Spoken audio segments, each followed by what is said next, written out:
Yeah. Many say that the Lubavitcher Rebbe is Moshiach. Yeah. The question is it possible that the Lubavitcher Rebbe is Moshiach? Yeah, this is one of those when did you stop beating your wife questions, meaning whatever whatever I answer, I'm going to get in trouble. First, I do want to say for sure, Lubavitcher Rebbe was a phenomenally great man, great in learning, great in righteousness, great in his Mesiras Nefesh for Klal Yisrael. There's no possible negative thing I could possibly say about the Rebbe, and again, his greatness is phenomenal. And I'll tell you, one of my guilty pleasures is I like to watch the Rebbe on YouTube. I like to see the dollar ceremonies and all the different things and the different advice he gives people, because there is so much wisdom. So everyone should understand that anything I say is not a criticism of an unbelievable leader. And you can see the greatness of his leadership because after, about 30 years already, almost 30 years since his death, Lubavitch Chabad is a worldwide movement that keeps on going based on his inspiration, which means he's still leading them. I'm not talking about mystical stuff, but his teachings are leading this movement that, love him or hate him, and I love him. When you're in Hong Kong or Australia or Antarctica, I guess, I don't know if it's Antarctica, Chabad will get you kosher food, and at least a minyan on Shabbos. So very, very great. Now, the issue of whether he could be Moshiach is more or less a technical issue. When he was alive, there was no question he could have been Moshiach. And indeed, when the Messianic speculation first began to surface, in the 70s, the Rebbe's Moshiach. So somebody went to Rabbi Moshe Feinstein, who was still alive, and said, "You have to issue a proclamation. They're saying the Rebbe's Mashiach." So Rabbi Moshe Feinstein said, "So what would be so bad if the Rebbe would be Mashiach? Why not?"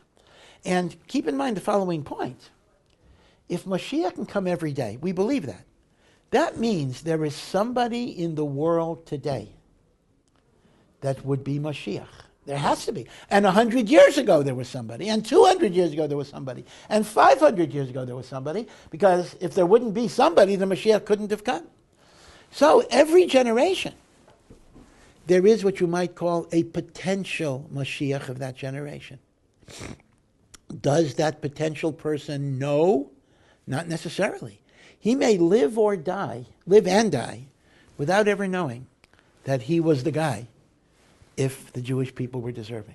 Right? So Mashiach doesn't know he's Mashiach yet until Hashem decides to reveal himself. So could the Rebbe have been the Mashiach? For sure. He certainly met the qualifications of righteousness descended from David HaMelech. Okay. All right, you could argue, you can go through the Rambam's list. You can say it mentions he'll fight the wars of God. Okay, but that could mean different things. That could mean fighting assimilation. It doesn't have to mean an army, so to speak. The question is, though, once somebody dies, and I'm assuming the Rebbe died. I'm not going with there are extreme views that the Rebbe didn't even die. Okay, I'm not going there. But assuming he died on the 3rd of Tammuz, so can Mashiach come back as Mashiach if he died? Now, Christianity believes yes. In fact, that was the problem with Christianity, because Yashka was initially claimed to be a Messiah, but he didn't do anything. He didn't build a temple. He didn't bring back the Jews from the Galus. So Christianity invented the second coming to deal with that particular problem. Yeah, he didn't do it the first time. He'll come back the second time. Ramban, however, says in a famous debate that he had with a Jewish apostate that Judaism does not believe in a second coming. Once somebody is proclaimed to be Mashiach, he has to finish the job. He will die, Mashiach will die, but he has to finish the job. If he doesn't finish the job, that's a sign that he was not the designated Mashiach for that generation. So that's what the Ramban says. And I would also point out there's a certain logic to that, because if you're going to go with the idea that Mashiach can come back from the dead, then why should it be Lubavitcher Rebbe? Why can't it be David HaMelech? Why can't it be earlier people once they're going to come back from the dead? There's no reason why it has to be the last one. So as a result, I think most of the Torah world even those who are very pro-Lubavitch, I'm not counting the anti-Lubavitch, even the pro-Chabad people believe that the Rebbe will not come back as the Melech HaMashiach because he died before he completed his mission.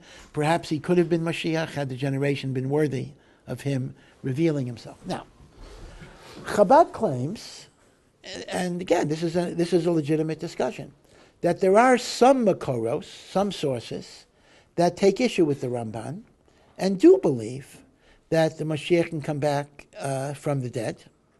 And that's not, now people say, well, isn't that Christianity? Well, yeah, it is, but it's a different guy. I mean, the fact that second coming is a Christian idea is not proof that it can't also be a Jewish idea. I mean, that's not really an argument, right? People always say, that can't be because that's Christianity. Well, okay. I mean, we don't believe that Yeshua is Mashiach for a different Rebbe, but the Rebbe could be. So Chabad does have some sources that say Mashiach can come back from the dead. The Abarbanel brings such a thing. There is a possible Gemara in Sanhedrin that might be understood that way. It might be, because there are different ways of interpreting the Gemara. So I always tell people that if you believe Mashiach can come back from the dead, you cannot be called an apikoros. You cannot be called a kofar. There is a basis for that view, but it seems that most would regard you as mistaken. And as I've said many, many times, a mistake is not heresy. A mistake is not apikoros. It's a difference of opinion, and we don't know. When it happens, we'll know. When it happens, we will know. That's the joke they say. I shouldn't tell you this joke, but it's a Christian joke, but it can apply to this as well.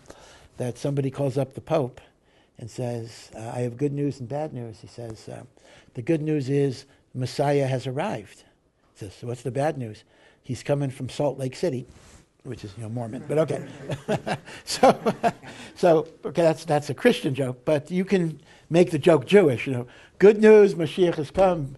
Bad news is from 770. We'll find out when it happens, and God will make it known in His good time. But all I would say is that right now, the majority of opinion seems to say Mashiach will not come back from the dead. Yeah.